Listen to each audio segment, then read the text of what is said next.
Hey, good evening everyone. Thanks for tuning in to my YouTube channel. Today I'm going to be making something very exciting. It's simple but very good. I'm going to be making my seafood jambalaya rice. I hope that you guys enjoy this dish.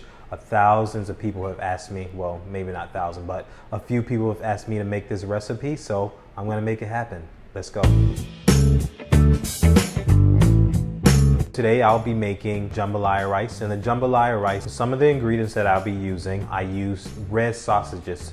You can find them in your local store. I love them because they have this spice to it, and that sort of reminds me of a Georgia sausage. It's very good. It gives amazing pop, amazing flavor. I'll also be using shrimp, a half a cup of tomato sauce, pigeon peas that I've soaked in coconut milk overnight. I'll also be using fresh produce such as garlic, onions, bell peppers, a scotch bonnet pepper. I'll be using salt to taste, sazon, and I'll also be finishing this dish off with something that is called sofrito, that is particularly something that Latin people use, and olive oil. What I use is extra virgin olive oil. You guys don't have to use it. You can use regular veggie oil. I would say about 6 tablespoons of olive oil is the perfect thing. Next, I'm gonna start by adding my veggies. So I'm gonna add my bell pepper, green and red.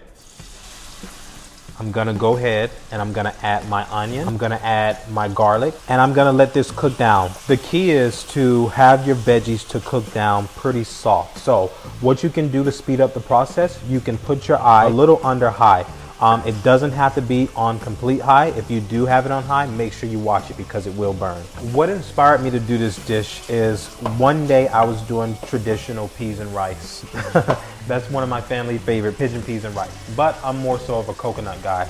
So I thought, I wonder if I put coconut milk in it, what would it taste like? So I tried it, and this dish was just a hit. And one interesting fact is this is just like sofrito. This is exactly what you want, guys. You want to keep letting your produce cook. I wish you guys could smell this right now because it smells great. So next what I'm gonna do is I'm gonna add my sausages. These sausages are to die for. So I'm just gonna go ahead and I'm gonna add my sausages, and we're gonna let this cook down for an additional, I'll say about 4 minutes. May seem like we're cooking the veggies for too long, but no, don't worry. The veggies will be perfect. You don't want to put the scallions in too soon, nor do you want to put the scotch bonnet. I don't really want my rice to be spicy, but I just want the good flavor from the scotch bonnet. A scotch bonnet pepper can be very hot, so you have to be careful when you put it in and how much you put in. My sausages are off on a really good start. This is what you want. You want brown. Normally when I do my pigeon peas and rice, I might use ham, and the ham gives it a great maple taste.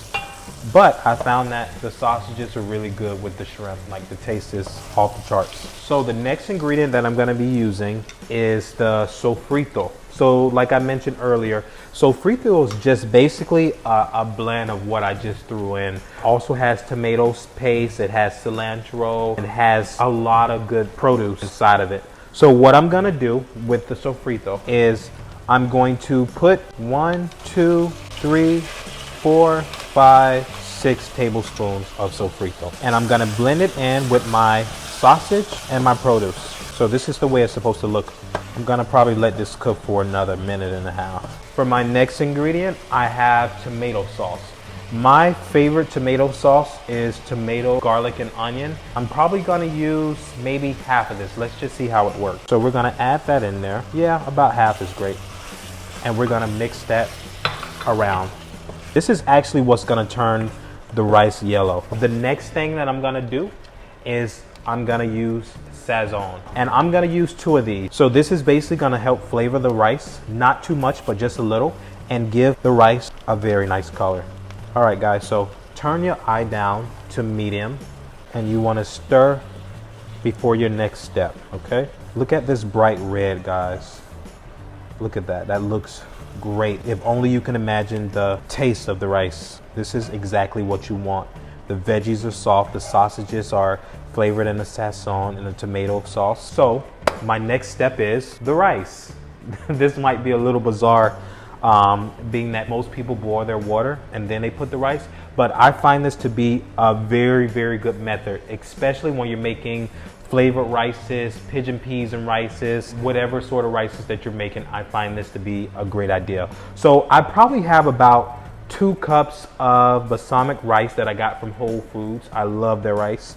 And I'm just gonna go in and I'm gonna add it to my mix, guys. So you basically wanna mix your rice. You want to mix your rice in so that it's getting all the flavor. And this is perfect because now you're gonna know how to measure or how much water to put. I mean, I pretty much do things by eye, but we know for every cup of rice, is 2 cups of water, okay? So next what I'm gonna do, guys, my eyes on medium, make sure your eyes on medium, I'm gonna get my pigeon peas mixed. So I've boiled these pigeon peas and I make my own coconut milk, which you all will see in another video, and I let the pigeon peas sit in the coconut milk. You can buy frozen pigeon peas, you can buy canned pigeon peas, whatever pigeon peas you like, but the coconut is the highlight of this dish. I'm gonna add my pigeon peas with my coconut milk. Okay, and you just want to get that kind of looks a little mushy, I know, but tastes better than what it looks like. I'm gonna start by adding my first cup of water, and basically you just want to mix your rice in a little. Like, you see how that's a little clumpy? I'm gonna add more water and I'm gonna make sure this has a good stir. Look at that, guys, that looks amazing.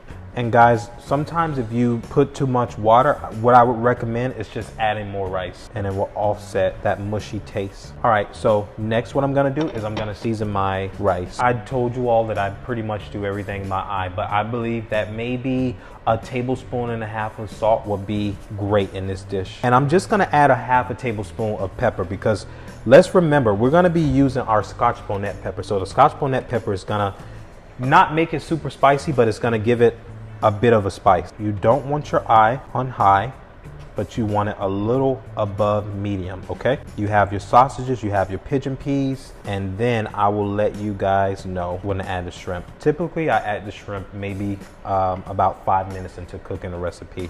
Or if you guys like your shrimp a little softer, you can add them in now. I like my shrimp a little softer, so you know what, I'm gonna go ahead and just add the shrimp now. I like the shell because the shell gives anything a really good flavor. When you're making seafood gumbo, when you're making lobster bisque, when you're making whatever and it has shells, always use the shells because the shells will flavor whatever you're making. And now I'm going to mix in my shrimp. So you have pigeon peas, you have sausages, you have shrimp, you have your spices. This is what jambalaya is supposed to be. Now I'm going to put my top on and let it cook. That's perfect. So the rice has already been cooking for about 5 minutes. I'm gonna go ahead and I'm gonna add my scotch bonnet pepper. I'm just gonna put that in there. Look how beautiful that is, guys. That looks astonishing. I'm gonna put that in there and I'm just gonna put my top on and I'm just gonna let the rice cook. This will cook for about 15 minutes, okay?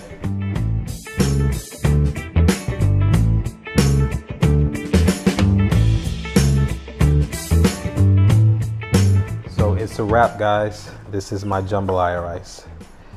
You have the shrimp, you have the sausages, you have everything. My rice is still hot, but I'm just gonna let it steam out. Lastly, you just put the green onion, and there you have it. I hope you guys enjoy this recipe. Let me know how you all like it. Please like, share, comment, subscribe, and try something different, all right? Send it to your mom, send it to your dad. I'll be so grateful. So I'm looking forward to seeing you guys next time, and good luck.